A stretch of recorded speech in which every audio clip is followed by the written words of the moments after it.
Hello, everyone. Welcome to the state. Our guest today is Tim Sanchez.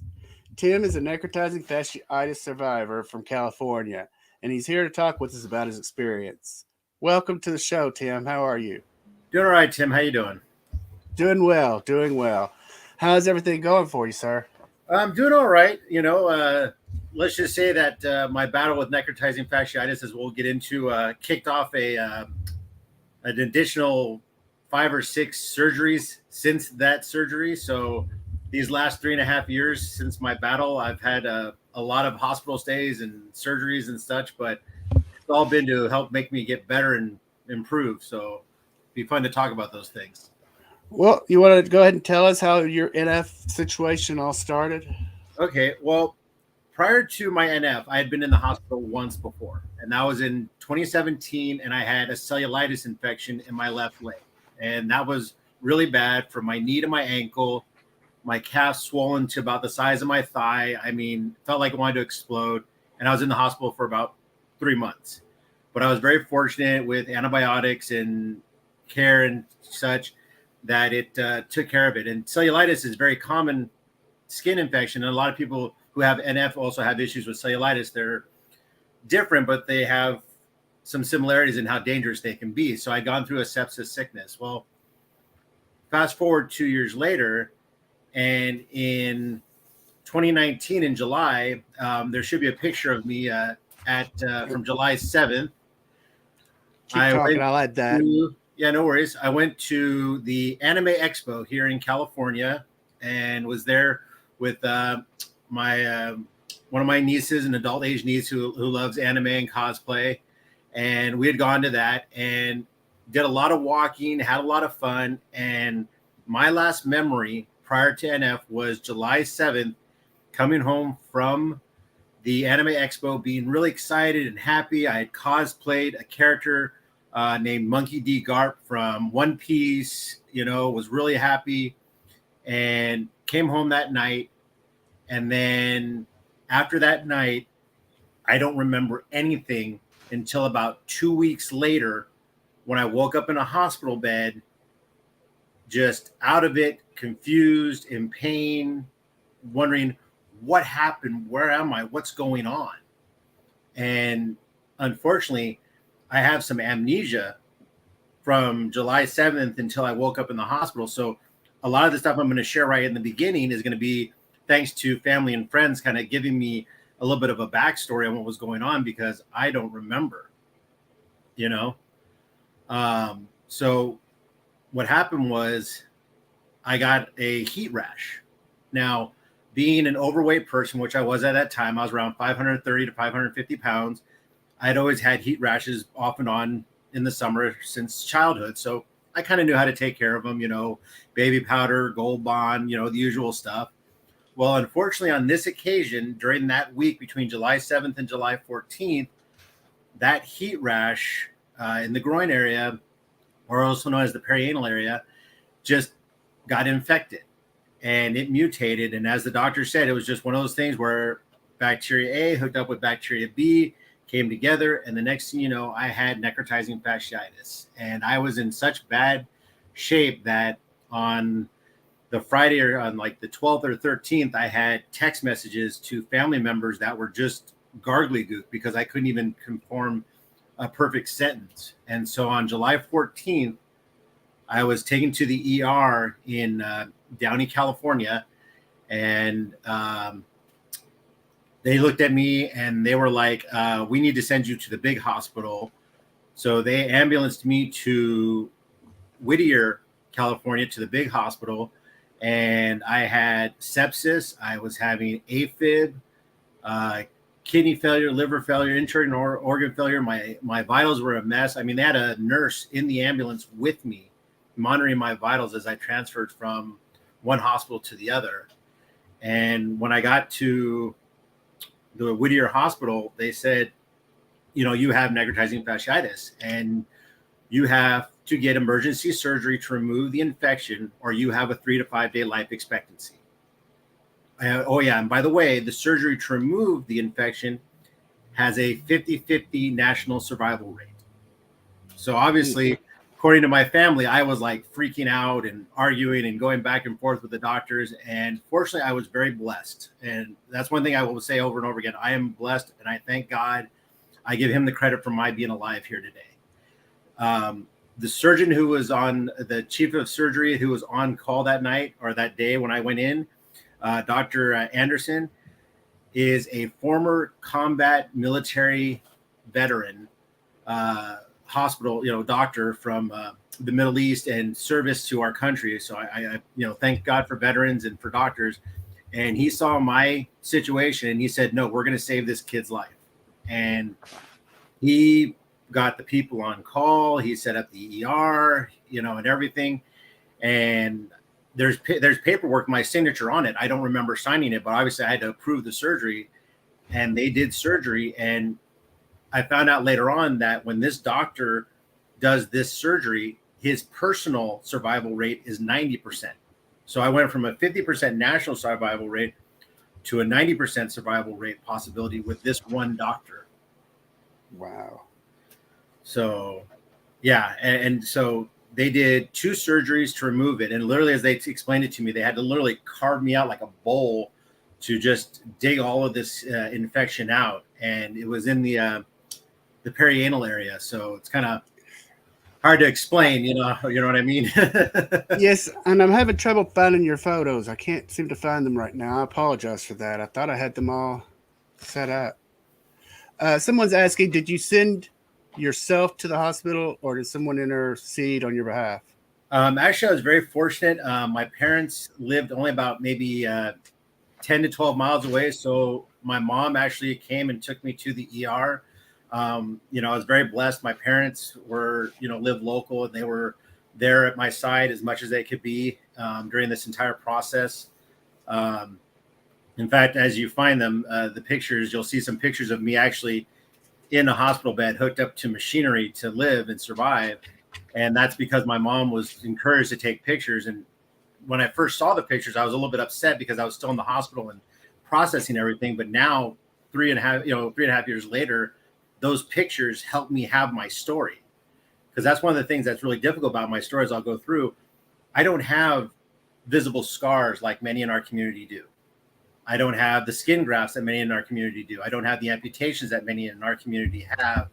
And I'm thankful that I don't have those things, but I also feel like it's harder for me to express or share my story because it's hard to show the proof of what I've gone through. However, the pictures can't lie, because after they did the surgery, they had to put me in a medically induced coma. And if I was understanding correctly, originally it was supposed to be for about a half a day to a day on the induced coma, but they ended up having to extend it because they had trouble bringing me out and getting me to breathe on my own, just because of how bad I was with the pain and the infection and everything. In fact, in Christmas of 2021, a good friend of mine who came and visited me a lot when I was in the hospital was telling me while we were hanging out that he actually was told by doctors, you may want to come by and say goodbye, because even after everything I'd been through when they were in the coma, they still weren't sure I was going to come out of that okay without any type of, brain damage or oxygen deprivation or any other, issues. So it was still touch and go. As I always put it, depending on your mythology jokes, it's either I was sitting on the train waiting for the conductor to punch my ticket before I was kicked off the train, or I was about ready to hand my coins to the boatman and he kicked me off the boat. So either way, I wasn't allowed to ride the train or go across the river Styx, jokingly putting it. I mean, obviously, I have a Christian faith that I credit to my family and my friends and myself, just, and to the grace of God that I survived this. I mean, I had a lot of people around the country and around the world praying for me and pulling for me, and it made a big difference, knowing that people were there and cared. Do you know how long you were in the coma for? I think it was about a day and a half to 2 days is what I was told. Unfortunately, once again, a lot of these things are trying to piece it together. My mom did this for me. This is actually a signature book that my mom did while I was in the hospital. And they literally, while I was, pretty much in the coma and also when I was just kind of, when they took me out of the coma and they were going through things, I couldn't remember what was going on. I mean, I had no recollection. I was, pretty much in La La Land.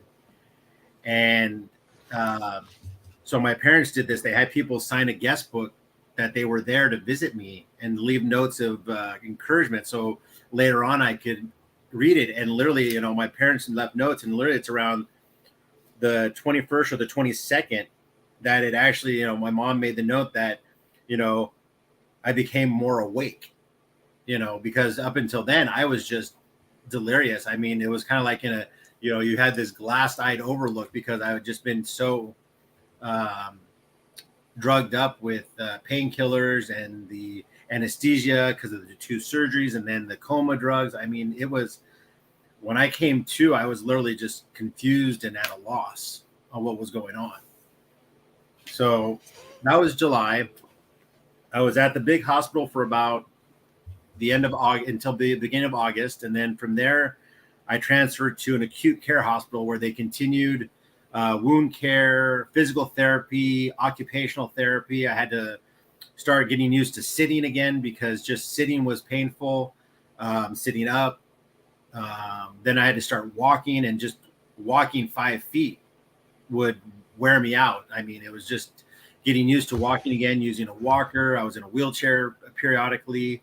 And I went through about a month of that at an acute care hospital. And unfortunately, during that time in August, I was also diagnosed with a DVT, which is a blood clot in my lower left leg, because unfortunately, because of my obesity, my size and my huge weight, it caused a blood clot to develop during the surgery and during the recovery process, unfortunately.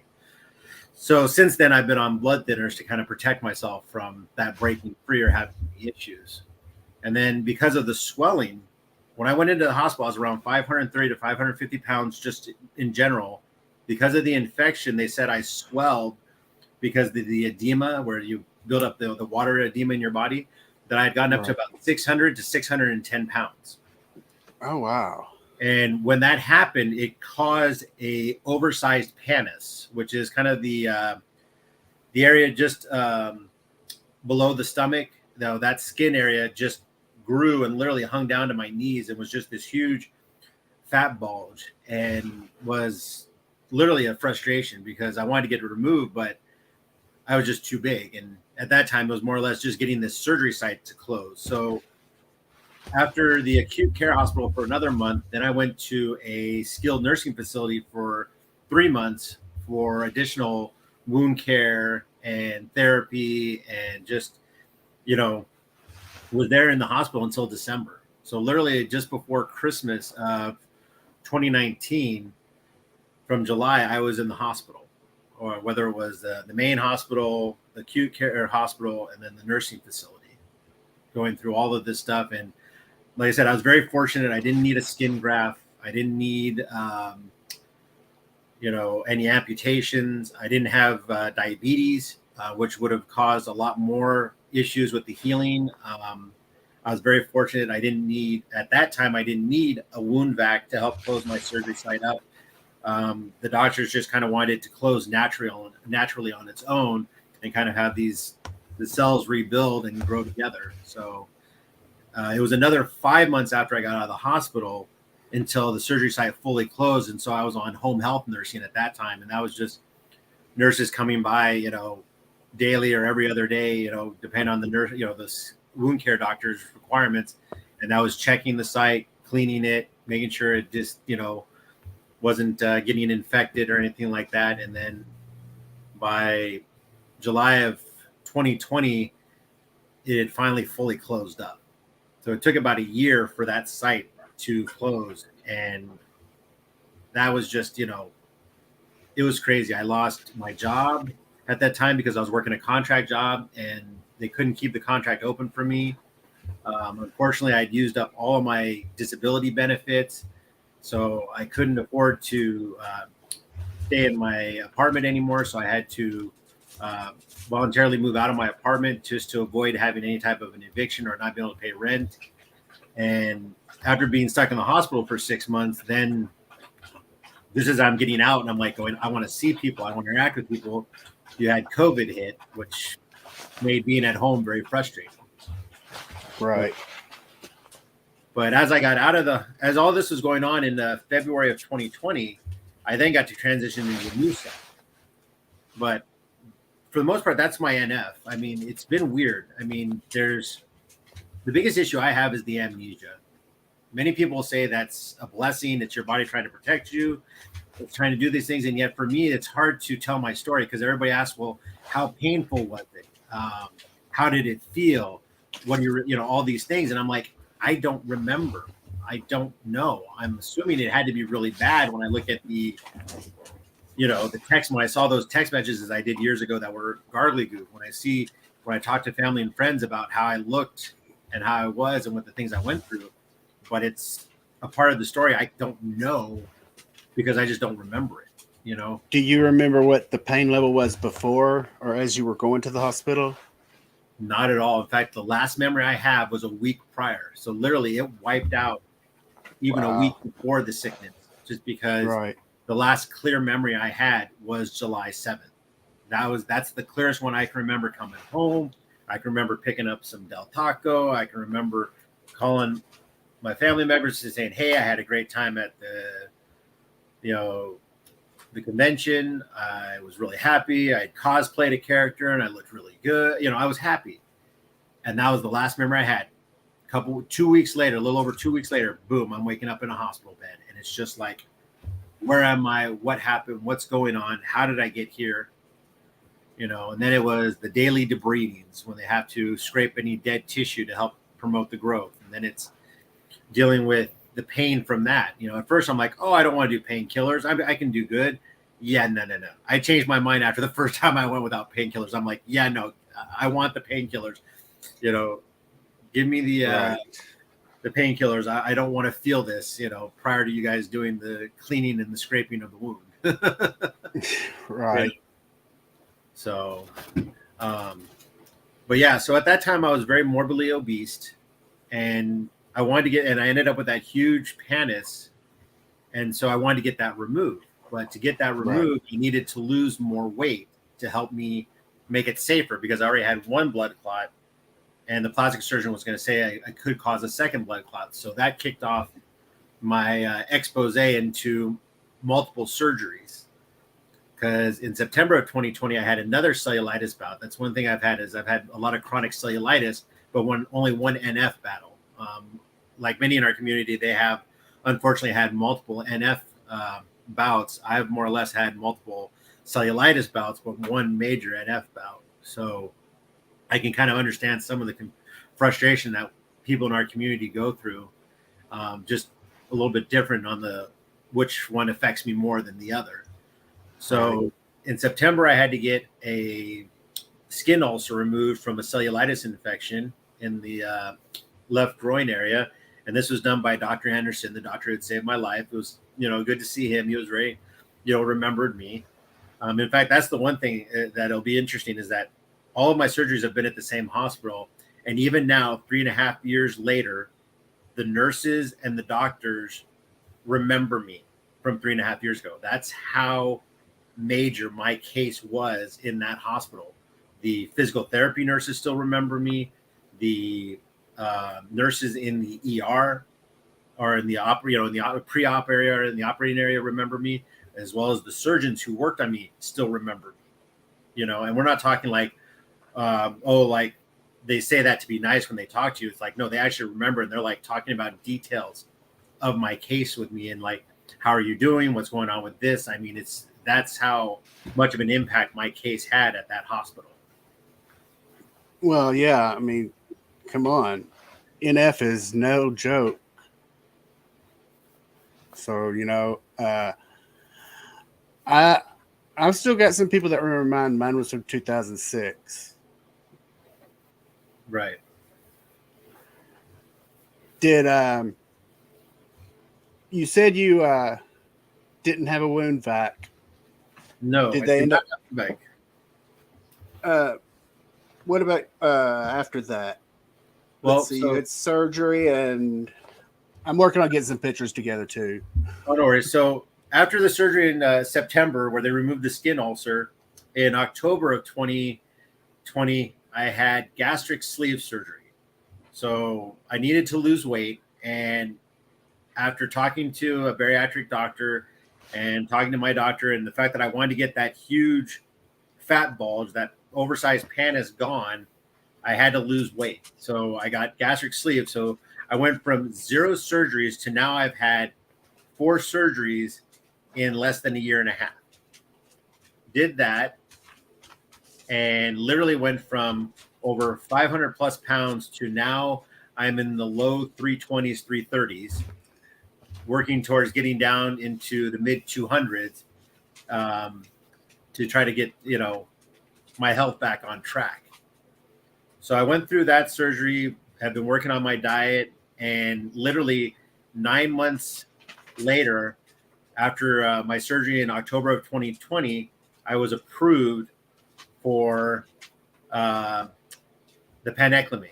So this picture here is from July of 2019, and this is about the weekend before I went into the hospital. And it's just, you can see, I was a big guy, was doing a lot of walking, and just the sweating and everything just probably all added together to cause that rash that turned into my battle with NF. And then this is me this year in July at the same convention, the first time they've had it live since the pandemic and since 2019. And here I'm at about 315, 320. And I felt a lot better. It was like I had to do this thing when I went to the convention this year. I had to go back and have another positive experience and kind of bookend the things I had gone through back in 2019, because that was the last memory I had prior to this kicking off all of this surgery and this pain and this major setback. So I once again, how you wore the same costume too. Yeah. And the funny thing is that that's the same cloak that I wore 3.5 years ago, because obviously it was special made for me, but it's a lot looser now because I had lost so much weight. So I'm probably about a 7 or 8 XL in that first picture. And here in this second one, I'm about maybe a 3 or a 4 XL, in the fact that I had dropped so many sizes, it was kind of just crazy.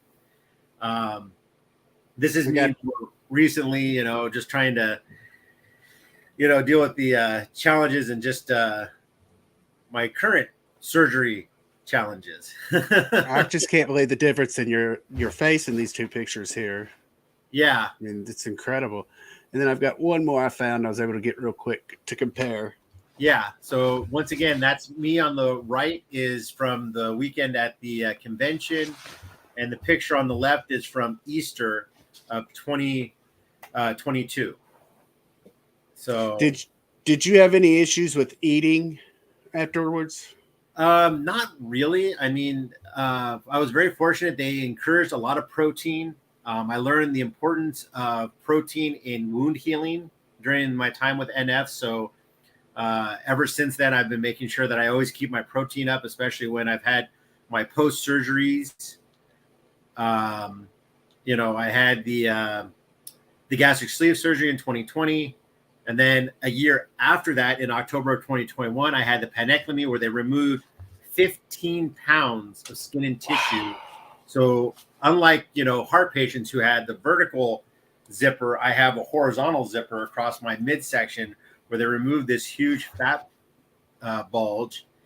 And sadly, on that one, they had to do 2 surgeries. So they did the first one, and then I had a sonoma where there was like fluid and stuff inside the surgery site. So they had to take me back into surgery the next day, clean that out. So I had 2 surgeries in October of last year, which got me up to 6 surgeries by now. And then 2 weeks after that, I ended up with a staph infection in my surgical incision. So I had to go on IV antibiotics again. Fast forward to, got through all that, got through the recovery. It was about a 6 to 8 week recovery time. And now this year I had plastic surgery again to remove more excess skin and tissue just because of all the weight loss. I had what's called a medial thigh plasty and abdominal skin removal. So they took some extra skin from the insides of my thighs on the left and right and along the just below the abdomen. And they did that on October 20th of this year, removed about 2 to 3 pounds of weight between both sides and everything.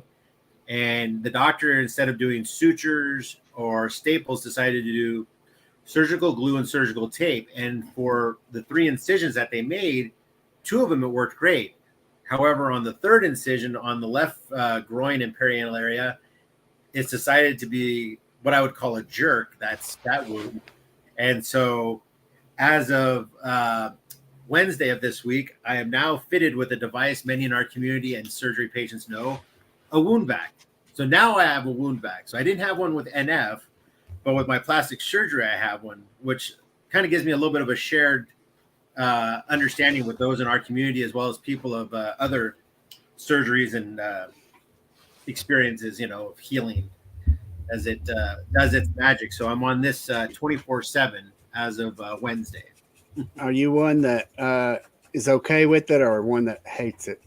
Actually, so far it seems to be doing okay. For being in the groin area, I thought it would be a little bit more of a hassle, but if bagged properly, this thing is whisper quiet. I mean, you don't hear it. It's running right now at the pressure of 125 millimeters of mercury, and you don't hear it. It's kind of like if you hear it, it means there's a leak somewhere, which is really amazing with the technology. That's where a lot of our members, survivors, had issues with leaking, the suction leaking, not getting good, and that beeping. But it looks like you have a newer version than what they've had. Yeah, I don't know how old this one is, but it must be pretty new, because this one here, the battery life is about 12 hours plus. I mean, literally, wow. I took it off the charger yesterday at like 9 o'clock in the morning, and I didn't go to bed until almost 1 o'clock a.m. And it had only gotten down to maybe between 2/3 and 3/4 battery. I mean, it only used up maybe 1/4 to 1/3 of the battery in that time period. So the battery life is really good. And fortunately, the wound care nurses at the wound healing center did a really good job on bagging it. And now I'm just waiting for home health to be set up, and then they'll take care of bagging it here at home, so I don't have to go to the wound care center. So do you know how long you're going to have that on? Well, right now the doctor is saying about 3 to 4 weeks. And then I go back in a little under 3 weeks. I go back on the 30th of November, and we'll do an evaluation, and then we'll see how far along I've come and what's needed. Because what's really interesting is that it's an incision that's a long incision, but it's the top and the bottom section of the incision that need to be bagged. The middle part is holding okay. So it's kind of an interesting bagging situation, but we'll see how they're both doing. I think the bottom part's closing a little bit faster than the top part because it was a much smaller burst or opening that a split in the incision. So that one may heal up faster in the 3 to 4 weeks, but the top one may take a little bit longer. So, and then unfortunately, the right incision, there was a small little opening that recently they found some necrotic tissue, which is some dead tissue. So they've had to change the treatment plan on that one, put some medication on it with a non-adhesive pad and some stuff. So I'm kind of having to learn more about that. I mean, that's one thing I've learned is that I've learned medical speak. I mean, I talk to my nurses, I talk to doctors. Every time I've been in the hospital nowadays, I talk to them and they just kind of go, it's kind of interesting because I can understand the terminology a little bit better. Sepsis, wound vac, physical therapy, occupational therapy, blood pressure, all those things, you kind of, you gain a general understanding. I mean, I don't claim to know as much as they do. In fact, I have a much better respect for nurses and doctors now than I did prior to all this. And I try to show them a better respect and work with them better. Yet I was very fortunate to have a good team of doctors and nurses working on me. In fact, talking about my experience with them remembering me when I went in for my gastric sleeve surgery 2 years ago, the surgery pre-op nurse who sees you like the day or like the week before your surgery, that kind of goes over what's going to happen on your day of surgery. We're going through my medical record. She's like, have you ever had any surgery before? And I go, yes, I had to have this removed. She goes, what? And then she looks at my medical records, and her eyes just like became like saucer sized. She's just like, wow, you survived that? That's, some people don't come back from that. That, you know, the death rate and the, you know, the other issues that come upon, you know, people who have had NF is just outrageous, you know, and scary. So, I mean, I was very blessed. And so that was in 2020. And then I saw her again in 2021. And of course, you know, she sees a lot of patients. And then we started talking. And the minute I mentioned NF, she was like, oh, that's right, I remember you. And then I saw her again last month in preparation for my surgery, and same thing again, because, you know, they bring you in and they're going over stuff, and I'm like, and they're like, and have you had surgery? I'm like, oh yeah, don't you remember? And I said, and as soon as I said that, she looked at me, she goes, oh yeah, that's right, I remember you. Oh my gosh, you look so great. You've lost so much weight. You're doing great. And then that also goes to the other story. One of the physical therapy nurses, you know, they came to do a physical therapy assessment based off of this surgery before they sent me home. And the physical therapy nurse that came to see me was one of the ones that had worked on me doing wound care and therapy when I was in the hospital for necrotizing fasciitis. So I had not seen this nurse in literally 3.5 years. And she literally walked in and was like, oh my gosh, I saw your name on my chart. And I was like, I remember you. And she was like, we were talking. She's like, in our department, we still talk about and remember you because of what your experience was and what happened, just because of, you know, the stuff. And it was just interesting to see, here it is 3.5 years later. I haven't seen this nurse, and yet she recognized my name. She walked in and we talked, and, you know, obviously it's easier for me to remember the nurses because I'm one patient, you know, and see the nurse, but for them, with all the patients they see, to remember a patient 3.5 years later, it was pretty amazing, you know. Same with like the wound care doctor who's taking care of me right now. He was one of the doctors who did the second surgery in the NF removal, because the first major surgery that saved my life was done by Dr. Anderson. And then they had to do a secondary cleanup surgery, and that was done by this other doctor. Well, he's also a wound care specialist. So when I went to wound care recently and got the vac, he was a doctor who worked with me, and he came in, and I, of course, said hi to him, and I had made a mention of, you know, that we had met before. And he goes, oh yeah, I remember you. Yeah, you had this. And once again, it was just like boom, boom, boom, just came right back, you know? Well, it's funny. Some medical professionals, they don't recognize our names, but as soon as they see treatments, or they remember how they treated us instead of who we are.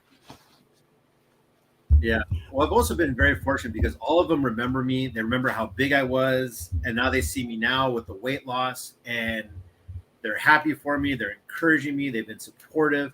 And that's the other thing. That's where my faith came in. I mean, if it wasn't for my faith, I don't know if I would have gotten through this time. I mean, this rocked me. I mean, it just, you know, the loss of my job, the loss of my apartment, the loss of my independence, the starting over, having to literally just get my brain working again. I mean, when I first woke up on, you know, the 21st or 22nd, my brain was like moving like molasses. I mean, they literally, for the first few days or a week there, they had me reading the board with just the nurses' names and my name on it to get used to reading things again, because my brain was like molasses. It was like July 22nd. You know, it was kind of one of those things. I had to get the brain functioning, get it moving, because I had to get over all those drugs they had me in. I don't know if you ever found that picture with me in the. No, I couldn't. I don't know where they all went. I know in our messenger, all of our pictures are gone for some reason. Oh, too bad I couldn't send that to you right now. But, you know, there's the one with me laying there in the hospital bed that, you know, you can kind of see me there just with all that stuff on, you know, it was crazy. I don't know how to explain it. You know what I mean? Yes. I have a question about your sleeve. Is that something that you're going to have to keep on all the time, or will that eventually be removed? Actually, okay, when they say sleeve, they actually cut out your stomach. So when they say a sleeve, that's what you're left with when they're done. Okay. So I actually have when they finish, you end up with what's considered a banana shaped stomach that is, kind of like they could say it starts out at like a 4-ounce banana, and then it could potentially stretch a little bit, or it if you're lucky, you behave yourself and it doesn't stretch out, and you just end up with a much smaller stomach for the rest of your life, which So, helps with the weight loss. so do you still have to measure your food out, or do you know when you're full? You kind of get to where you learn. I mean, it's still at times I have to be careful because there is some as you progress with it, it can stretch out some. That is one of the dangers if you're not careful. Is it just how do I put it? You eat too much and you can stretch it. They Right. remove most of the stretchy tissue, but Mm-hmm. you got to be careful with it because if you're not smart with it, it will stretch out. It will have problems, and then you're sitting there going, "Oh wow, what did I do?" What's weird is how your body reacts post that.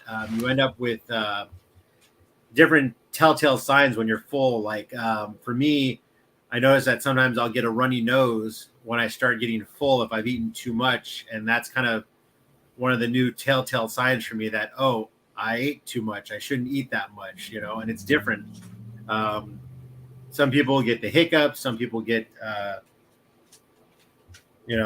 sneezing or coughing. But for Well, me, not with the sleeve. I know they say that when you sigh at the table, that means you're done. it's That's the truth. That's what I've always heard. Is when you sigh, that means you're full. You may not feel it, but you're full. yeah, that is a strong possibility. I will not doubt the. No, I said without the sleeve, without the gastric bypass, because I can't say for that. I don't know. Obviously, I don't know anything about it because I'm asking you about it. Oh no, I don't mean that. No, I agree. You know what? I have learned so much about changing how I eat and how I think about stuff. I mean, um, you know, once you have the sleeve or even gastric bypass surgery, you then become susceptible to what they call dumping, which is pretty much when your entire intestinal tract wants to flush everything you've eaten just because you ate something that your body says, no, thank you. That didn't feel good, you know? Huh. It's interesting. So that was something I had to learn how to deal with, that was an interesting experience the first time that happened, um, you know, um, so now I'm like cautious going, okay, I don't want to eat that again, you know. Or Right. you also learn another trick they teach you is, um, if you feel hungry, drink water first because your body doesn't know the difference between hunger and thirst. So if you ever think you're hungry, try drinking a lot of water first, and so that way that may um, satiate what you're going through, and help you get through it versus the how you put it, you know oh, I can't even, Well, I do know that for me personally, I'm a foodie. I mean, and I only feel hungry like around meal times. The rest of the time I'm eating, it's just because I'm bored. It's just, and that's not a good habit to have.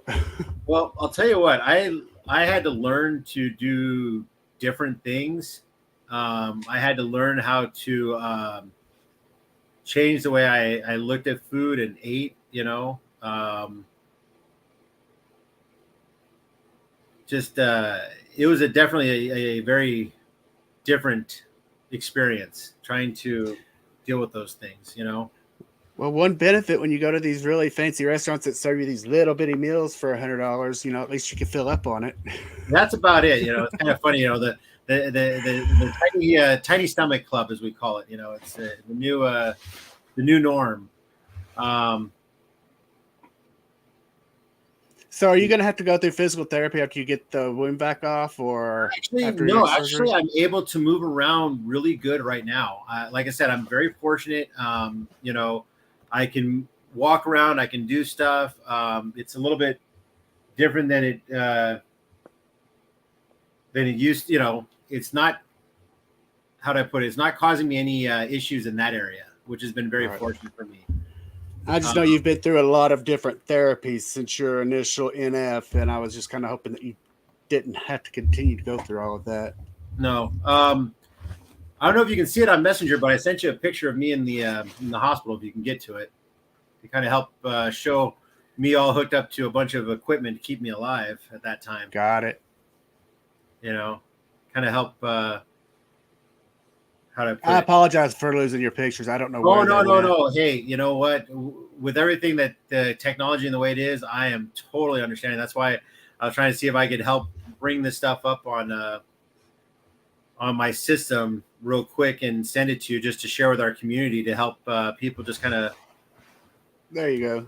see my story in a little bit more detail, you know. And then one more picture, kind of a different view of the same scenario of me just sitting there all hooked up to those. And then, you know, I've got a few other pictures, but they're mostly just family just kind of visiting me and stuff like that. And I'm like, even if you were to see them, I mean, my eyes are just glassed over, you know. But I mean, even there, you can tell. I mean, all that equipment and everything just hooked up to me. I was in, respirator and IVs and everything. I mean, it was, this was during the time I was in that medically induced coma. So this had to be between July 14th or July 15th and maybe July 17th. I would say is probably an estimate on the date for this.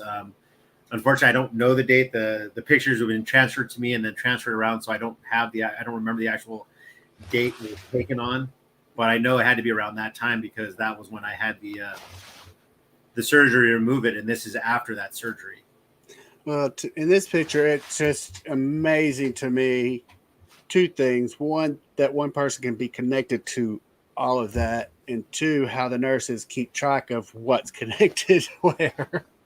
Yeah, I mean, we're talking my blood pressure, my brain function, my respirator function. I mean, Well, I mean, you had to have a different monitor for each antibiotic and each pain medication you were on, each, blood thinner or anything else that you may have been on, that they had to have their own. Plus, I was reads. getting nutrients. I was getting fed through IV and through all this stuff. So they had to keep track of what was being going into me with IVs. And I mean, just all of this equipment, just, attached and monitoring all the different functions of my body. And in essence, keeping me alive, helping me breathe, helping me to survive. And here I am now, by the grace of God, I'm still alive, and it's a sad thing. There are many in our community who unfortunately don't survive their battle with NF. And, we've had many people who join the Facebook groups who have had family members and friends who have unfortunately, lost their battle. So my heart goes out to those people. I try to pray for them and offer support and encouragement whenever possible. So, how do you feel now after losing all of this weight and everything, as far as physically moving, breathing, sleeping? Well, I'll put it this way. Sleep has been weird because I sleep less because I have so much energy. Nowadays, in the past, I could be lucky if I could walk a half a block or even go up one flight of stairs without being winded. Nowadays, in literally about a 2 to 2.5 time period, I can walk 5 to 6 miles. I can do I can walk a 20-minute mile. If I push myself, I can do an 18 to 20-minute walking mile. I'm not ready to start jogging yet or running yet, but I can walk that much. So literally, if I can do a 20-minute mile walking and I do that for an hour and a half or 2 hours, that's, what, 6 miles? I've done as much as 6 miles in one night, just, out walking, trying to get exercise. And that exercise is what helped me to lose a lot of that weight. I mean, even with the fact that I was down to 275 back in February, but I kind of took a little vacation, ate a little bit silly, and moved into a new apartment. I'm back out on my own again. And I got a little bit off track with my diet, but now I'm working with my dietitians. I'm talking to my doctors. I was still able to get the plastic surgery in October. And once I get through the recovery of this surgery, then my goal is to get being physically active, start working on muscle building, and just continue to grow and continue to move forward. I mean, my energy level is just increased so much. And once again, I'm so thankful. I mean, our community has been great. I post pictures. I try to let people know what's going on. I've tried to answer questions or help people out as best I can in the support groups that you helped create. And I got to give you credit, Tim. Thank you for taking the time to do those things. I know that you and there's a couple other people that I sadly forget their names right now that just were the genesis of this, and it helps. It's a new avenue, and it's a great use of social media. So thank you for taking that step out with your story to help other people with their story. You're welcome, and I thank you for that as well. I do want to let everybody know something about the gastric bypass or the sleeve. Just because you get it, that makes you lose some weight, but you have to work also. Yes, it is a tool. That is one thing that they taught me. I went through psychological evaluations prior to this. I just didn't want anybody to think, oh, well, I'm going to get that and lose weight. And no. And that is a very good point. And it's like with anything else. It's like with any of these surgeries we've had and with any of the recoveries from these surgeries, there's a certain point where medical science and doctors and nurses can only do so much. And then you have to do the next step. And that's where, for me, it was my faith that gave me the emotional and the spiritual encouragement. It was family and friends giving me that positive energy. And then it's also doing the things the doctor tells you to. It's not smoking. If you used to be a smoker, I used to be a smoker, and I had to, going into the hospital kind of made it easy for me to stop that because I woke up, and while I was in the hospital, I wasn't smoking any. So it made it easy for me to quit. It means not drinking for a period of time, which is tough when you want, a good bourbon or a good whiskey, or, I mean, we were joking about the, bourbons and whiskeys, and, that's the funny thing you're talking about. You're in Kentucky, and you've got 2 seasons that happen from one day to the next, and I mean, like if we have 1 or 2. Like I was telling you before, it was almost 70. I was wearing shorts and short sleeve shirt yesterday, even last night, and got up this morning to an inch of snow. So, yeah. But yeah, so no, it's you have to put in the effort. It's like you have to listen. If your doctor says keep your wound clean, you keep it clean. If they say do your physical therapy, you got to do the physical therapy. If they say do the occupational therapy, you got to do the occupational therapy. You have to put the effort in. And it's the same thing with getting the gastric sleeve. I had to change my diet. I had the way I look at food. And I'm working on getting back into counting my calories again, counting my protein. I kind of fell off the wagon with that recently, but fortunately I caught it. My doctors are supportive. I brought it to their attention. They're like, hey, we're okay. We're aware of it. Let's get through this surgery, get your recovery, and we can get back on track. You're not, you haven't fallen off to where you're going to be a problem. Where, it's kind of like you hit a bump in the road, but that's okay. We can get back on we can get you out of the ditch and back down the trail. And it's just doing those things. And it's hard. And I'm not going to say it isn't. And I empathize with people who've had struggles with cigarettes or struggles with that's me, cigarettes, or struggles with, recreational or even drug use. I had never had a problem with that. I was very blessed not to have an issue with drug use, marijuana, or anything like that. I feel for people who've had struggles with alcohol. I used to drink alcohol heavily. And then since my surgeries, I haven't done it because my goal is I want to get to a healthy weight. I mean, other than a couple of the special occasions recently when my best friend got married this year, I had a toast for that, but I'm not touching the alcohol anymore. I'm not doing those things because I want to heal. I want to get to where I want to be. And I've put in this much effort, and I'm going to keep putting in the effort. And it's different. It takes work. And that's why we have a support group. That's why if you're feeling rough, call somebody. Call your nurses, call your doctors, call, suicide prevention if you're feeling that way. Call, your best friend, call a church, get involved with a support group. If you're online with groups like, Necrotizing Fasciitis Worldwide, or, the other NF groups that you help create, reach out to that community. There's always somebody there. It may take a little bit of time, but there's always somebody paying attention. There's always somebody who's going to reach out and say, hey, hello, and just kind of, maybe make a like or something like that. Don't feel that you have to go through it alone. You don't. And that's the thing about our support group that I love. Our administrators, there's usually somebody up 24 hours. I'm an early bird. I get up really, really early, like 5 a.m. Whereas Melissa, she's a night owl. She's up most of the night. Alicia, she's in Alaska, so there's a 4-hour difference there. So somebody, and like you said, reach out to one of us administrators if you're in our group and you need help. I mean, and I'm gonna volunteer Tim because I know he won't mind. If y'all have questions about his journey or his gastric bypass sleeve, reach out to him. Tim's a great guy. He would be more than happy to answer any questions for you all. Plastic surgery, gastric sleeve, the NF story.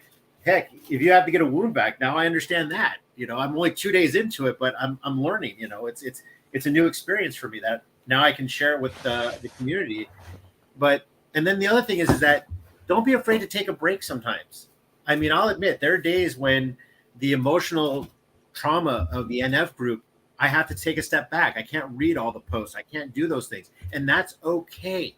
It's not a bad thing to take a step back because it can be triggering for your own story. You may think, oh, I'm doing great. I'm 3.5 years post-op, or like you're 15 or 16 years post-op, but you could still have those days where all of a sudden somebody has a story or somebody posts a picture asking for help or advice, and it triggers you. And you know what? If you need to take a break, take a break. There's nothing wrong with that.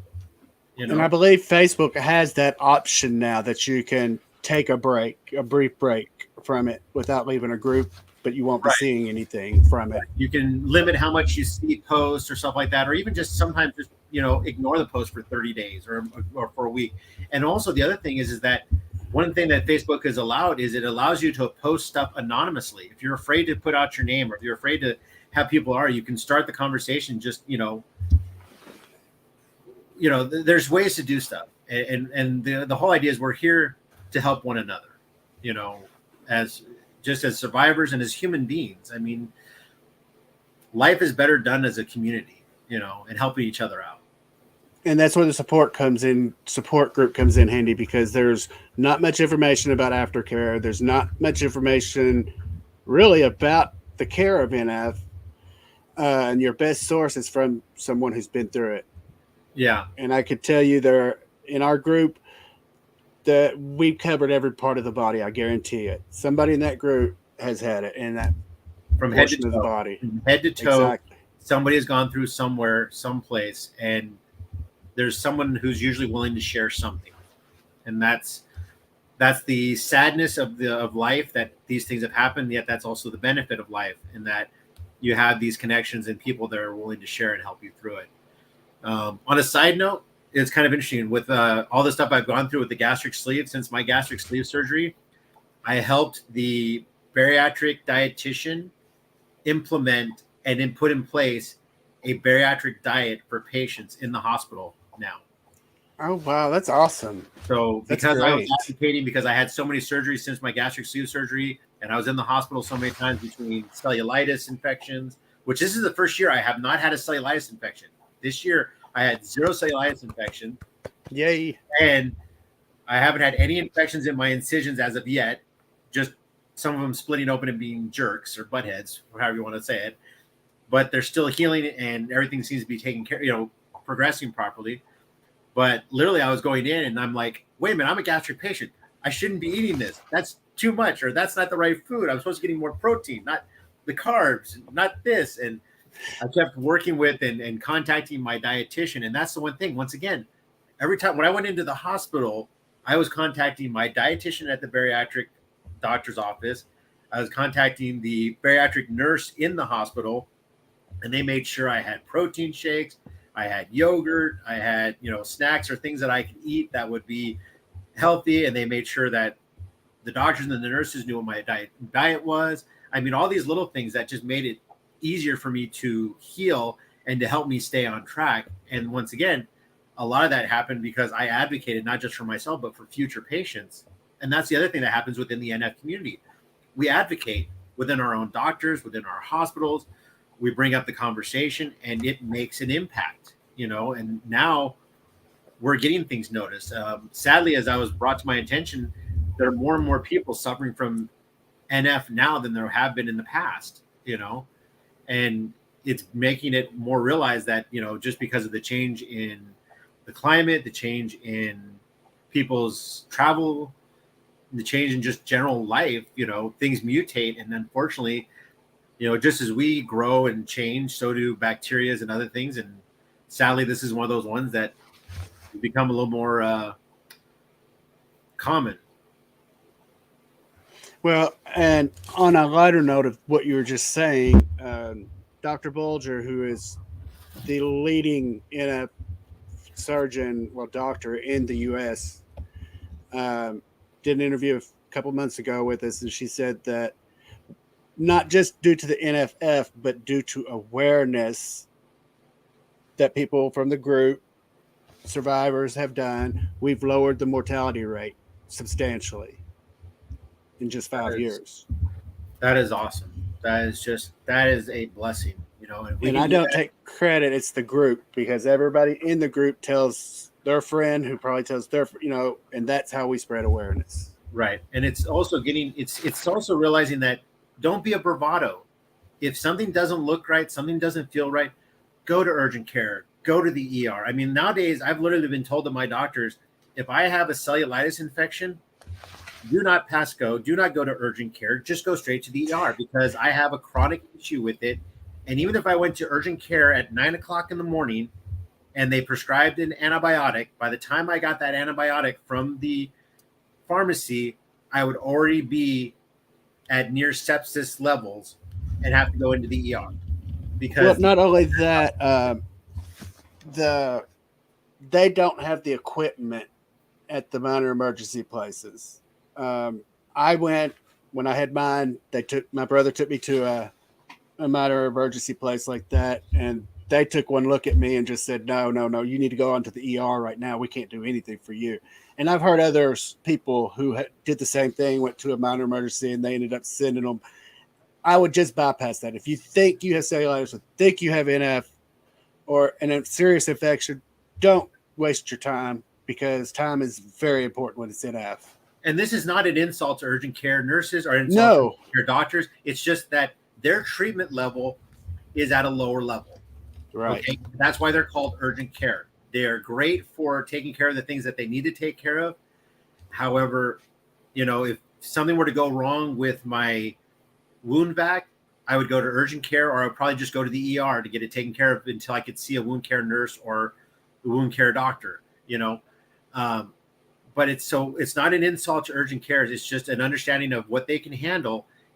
And if you have a chronic issue with this, then it's just better to go to the ER. They can do blood tests a lot faster. They can do MRIs. They can do CAT scans. I mean, I think it's what minor emergency places are an excellent place, and luckily mine knew their limitations when I went. They were like, no. And I just wanted to say that, because I don't want to say that we're trying to say they're horrible places. We're not. No. Understand what you're dealing with, and if you have just a cold, if you have the flu or something, not even flu, but if you have a cold or earache or something like that, stuffy nose, then maybe the urgent care is a good place to go. Or if you have a little scrape or something like that, maybe it'll be a good place to go. However, if it's something serious, if you've got a rash or you've got severe, major pain, go to the ER, go to the, go to these places. That's what they're there for. The doctors and the nurses there have a much greater access to resources to get you tested. They can get blood tests right away. When I had my panectomy a year ago, okay, I got my panectomy. about 2 weeks after that, I went to my bariatric surgeon for my 1 year post-op, and I was not feeling well. So I went across the hall to my plastic surgeon's office, and they were like, okay, we can't take care of you here, but we want you to go to the ER and present yourself because you're running a temperature, things aren't looking too well. Sure enough, I went to the ER. They were able to do blood tests right away. They did, what's that one with the donut where you go through the donut? That's a CAT scan? MRI. MRI. So they did an MRI scan, and they were able to see it, and they were able to diagnose very quickly that I had a staph infection in my surgical incision. Okay. If I had just gone home or if I got urgent care, they may not have been able to realize that as soon. But by going into there, following the doctor's advice, they were able to contact my surgeon, text back and forth, get the information. They got me in, they got me on the antibiotics, and voila. It was taken care of before it got really bad. And if my memory is correct, and I have been wrong before, if I am, I apologize, but I believe to be truly diagnosed, there's only 2 ways to truly diagnose NF, and that's a culture, which takes 3 days, and an MRI to see, so they can see the air bubbles under the skin. I think they can do it a little bit faster nowadays because they did mine pretty quick. Because I went in on Sunday the 14th, and they already knew what it was. Right. Well, I mean, the MRI, you get it just results just in, but the cultures, confirms it. Yeah. So I think they did. They may have done. I don't know if they did cultures. Honestly, I don't remember those things, but I do know they probably did an MRI just because they had to see how deep it went and all that, because they had to know how much to remove. Because I had necrotizing fasciitis with foreigner's gangrene. So in other words, I had dead tissue already that was leaching the poisons into my body, and they had to literally scoop me out like a bowl and remove all of that stuff. Yeah. So that dead tissue and everything, and it's usually a multiple debridement surgeries. Yeah. So is there any other questions from the community or the audience or from you that I haven't tackled? Just that you've got incredible progress, if I can read right. You had incredible luck with your surgeon. Well, no, I definitely having Dr. Anderson was great. And according to my family, he was really great. He came in, he was checking on me. He had a app on his cell phone so he could track all my vitals and was literally keeping track of his stuff. He was literally walking in, doing stuff on his phone, checking up on stuff, sat there and talked with my parents. I mean, it wasn't just like he walked in, checked my vitals and walked out. No, my parents really spoke highly of Dr. Anderson. And then obviously the other doctors have all been really great. And I've had interactions with them since then, just because of the other things that I've had going on. And they've all worked together. They communicate and been very supportive. So yeah, it helps if you have a good medical team to take care of you.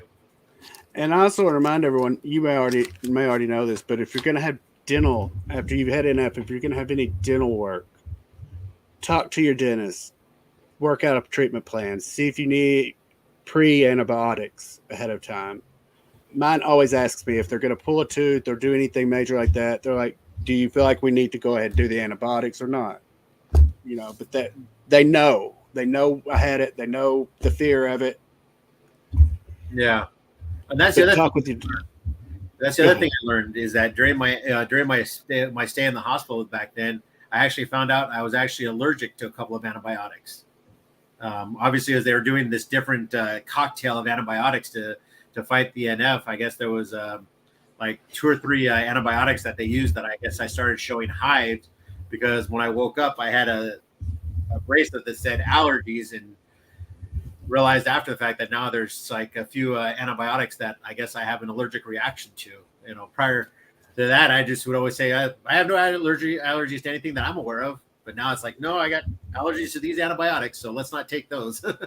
And see, I'm a doctor's worst nightmare because I'm allergic to penicillin. Oh, wow. Yeah. Because everything is a derivative of penicillin, isn't it? Exactly. Oh, no. I don't know who that is, but I'm fixing to ban them. Oh. They're being nasty. Oh, we don't need that. No. But yeah, I mean, if y'all have any further questions, even after the show, reach out to me or Tim. I'll get the questions to him if you don't, if you can't find him. But he's always available in group. I can tell you that. I try to keep an eye Tim, out. for sure. For sure. Well, Tim, thank you for being here today and talking with us. Well, thank you for having me. I mean, I have to admit, I was excited and nervous about this, but it's one of those things I've been very blessed and very comfortable sharing my story with family and friends and the people I meet and know here at home. And, so doing this here, I guess, wasn't as stressful as I thought it would be because I'm so used to it. And then I've obviously, we've had some good conversations over the past couple of years. So it was nice. Well, I try to tell everybody it's just look at it because all you can see is me. It's just me and you. Yep. It's just me and you. If you'd like more information on necrotizing fasciitis, please visit our website at www.necfasc.org. And please subscribe to our YouTube channel. Tim, thanks for being here. Hang out just right there if you would. Everybody have a great day and remember to be kind to one